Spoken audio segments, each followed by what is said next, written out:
Saudara-saudari, Injil kita pada hari ini diambil dari Injil Lukas bab 8 ayat 16 sampai 18. Sekali peristiwa Yesus bersabda kepada murid-muridnya, "Tidak ada orang yang menyalakan pelita lalu menutupinya dengan tempayan atau menempatkannya di bawah tempat tidur, tetapi ia menempatkannya di atas kaki dian, supaya semua orang yang masuk ke dalam rumah melihat cahayanya. Sebab tiada sesuatu yang tersembunyi yang tidak akan dinyatakan, dan tiada suatu rahasia yang tidak akan diketahui dan diumumkan. Karena itu, perhatikanlah cara kalian mendengar, karena barang siapa sudah punya akan diberi, tetapi barang siapa tidak punya, apapun yang dianggap ada padanya akan diambil." Demikianlah sabda Tuhan. Terpujilah Kristus.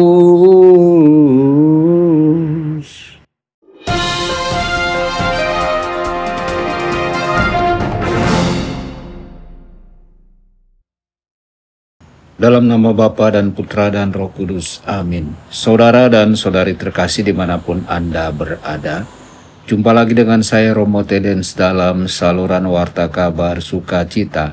Semoga Anda semua dimanapun berada senantiasa dalam keadaan sehat dan bahagia. Saudara-saudari, hari ini Injil mengingatkan kita tentang pelita yang harus ditempatkan di atas kaki dian, supaya semua orang dapat melihat cahayanya. Sekilas ini tampak bertentangan dengan perkataan Yesus di tempat lain. "Jika engkau berdoa, masuklah ke kamarmu, tutuplah pintu dan berdoalah kepada Bapamu yang ada di tempat tersembunyi." Bahkan Yesus juga mengingatkan, "Jangan kamu melakukan kewajiban agamamu di hadapan orang supaya dilihat mereka." Lalu muncul pertanyaan, mengapa harus disembunyikan atau mengapa ditunjukkan? Jawabannya terletak pada niat hati kita. Kalau kita berbuat baik, berdoa, atau menolong sesama hanya supaya dilihat orang lain, supaya dipuji, maka kebaikan itu kehilangan nilainya. Itu bukanlah kasih, melainkan kesombongan terselubung. Tujuan kita adalah mencari popularitas supaya dipuji.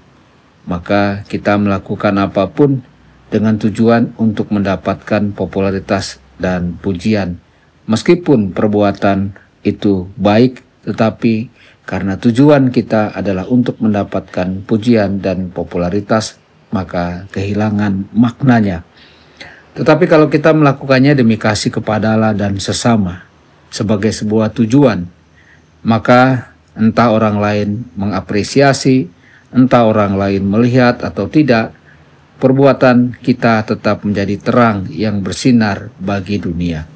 Saudara-saudari, kita juga tidak boleh terlalu menutup diri sampai tidak pernah memberi kesaksian iman. Yesus berkata dengan tegas, "Barang siapa mengakui aku di depan manusia, dia akan kuhadapkan di depan Bapa-Ku. Tetapi barang siapa menyangkal aku, dia akan kusingkirkan di depan Bapa-Ku."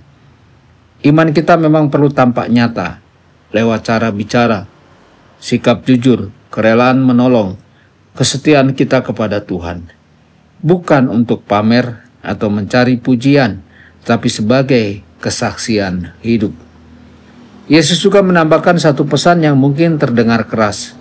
Barang siapa mempunyai, kepadanya akan diberi, tetapi barang siapa tidak mempunyai, bahkan apa yang ia anggap ada padanya akan diambil.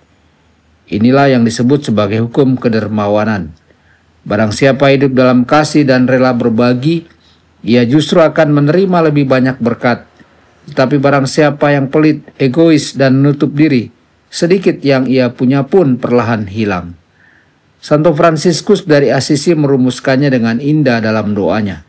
Sebab dengan memberi kita menerima, dengan mengampuni kita diampuni, dan dengan mati kita dilahirkan ke dalam hidup yang kekal.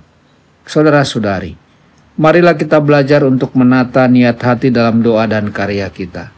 Marilah kita berbuat baik bukan untuk mencari pujian, tetapi untuk memuliakan Allah. Marilah kita tidak malu menjadi saksi iman di tengah masyarakat. Dan marilah kita hidup dalam kedermawanan, karena hanya dengan memberi kita sungguh menerima. Semoga hidup kita sungguh menjadi pelita yang tidak disembunyikan, tetapi menerangi orang lain supaya mereka pun memuliakan Allah yang ada di surga. Pertanyaan refleksi untuk kita masing-masing. apa motivasi terdalam kita ketika berbuat baik atau berdoa demi Tuhan atau demi mendapat pujian orang lain? Dalam hal apa saja kita mungkin masih malu menunjukkan iman kita di hadapan orang lain? Bagaimana cara sederhana yang bisa kita lakukan agar hidup kita sungguh menjadi pelita yang menerangi keluarga, lingkungan, dan komunitas kita? Apakah kita sudah hidup menurut hukum kedermawanan dengan memberi, mengampuni, dan mengasihi tanpa pamrih?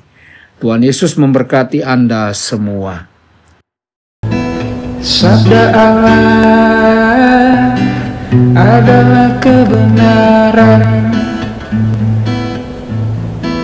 Sabda Allah adalah kehidupan.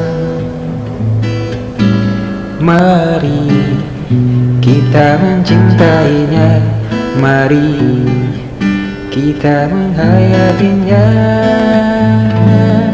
Ya Tuhan yang ku muliakan, sabdamu angkat resahku.